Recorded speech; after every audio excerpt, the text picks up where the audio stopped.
Suite de nos tests concernant la tablette Motorola Xoom 2 Media Edition.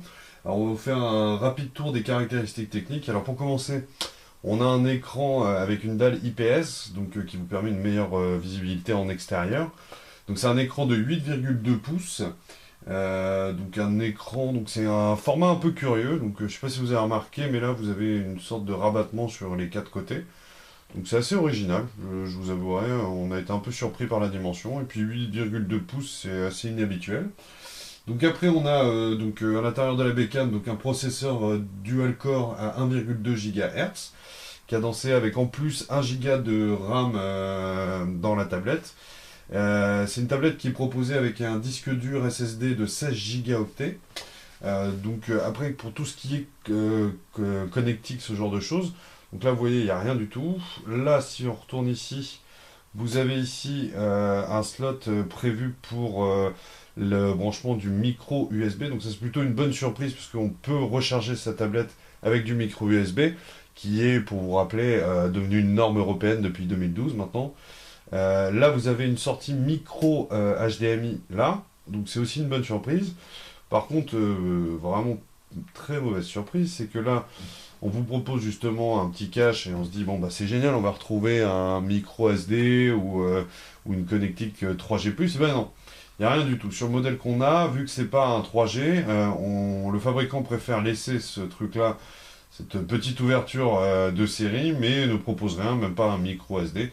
C'est un petit peu dommage et on comprend pas très bien l'utilité à cet endroit-là. Mais bon, on va dire que c'est une logique de production de masse, donc on n'a pas grand-chose à dire là-dessus, mais c'est pas très pratique. Après, si je retourne là, donc on n'a rien du tout là, et là on a juste, alors ça c'est intéressant, c'est le port infrarouge. Ce port-là va vous permettre de transformer votre tablette tactile en télécommande, un peu à l'image des tablettes Sony. Vous allez pouvoir connecter tout un tas de matériel qui bosse pour vous, que ce soit votre télé, que ce soit votre magnétoscope, votre lecteur DVD. Vous allez pouvoir le relier directement à la tablette. Après, si je retourne la tablette, donc vous voyez ici, donc là, vous avez un capteur, un APN 5 mégapixels avec un flash à LED. Donc c'est marqué que ça pouvait enregistrer en HD. Donc voilà. Ensuite, là, vous pouvez voir, donc là, il y a comme une matière un peu en aluminium, donc qui est relativement agréable. Et puis tout autour, c'est une sorte de caoutchouc qui doit probablement absorber les chocs. C'est pas spécialement agréable au toucher, mais au moins ça protège. Et alors là, ça c'est un peu l'aberration de ce système, tout comme la caméra là où c'est installé. C'est-à-dire que là, vous avez le volume et là, le bouton qui vous permet d'éteindre ou de mettre en veille votre tablette. Là, vous avez évidemment le capteur, mais alors quand vous vous retrouvez à tenir régulièrement la tablette comme ceci, d'une part, vous allez en permanence saloper la caméra et pouvoir certainement faire des rayures. Mais en plus de ça, c'est pas du tout naturel de toucher ces boutons-là ici pour régler la tablette. Donc ça, c'est vraiment le truc, on s'est posé la question, pourquoi avoir fait ce choix, outre le fait de vouloir imposer la capture photo de telle sorte. Mais dans tous les cas, c'est pas très très pratique quand on est habitué à utiliser une tablette comme ceci. Donc voilà un petit peu. Là, vous avez aussi, j'ai oublié de vous en parler, un capteur APN, qui est lui uniquement dédié à la visioconférence, donc d'une pas très très bonne qualité.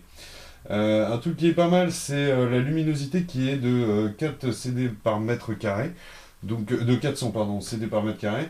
Donc ça vous procure un reflet moindre quand vous êtes en extérieur.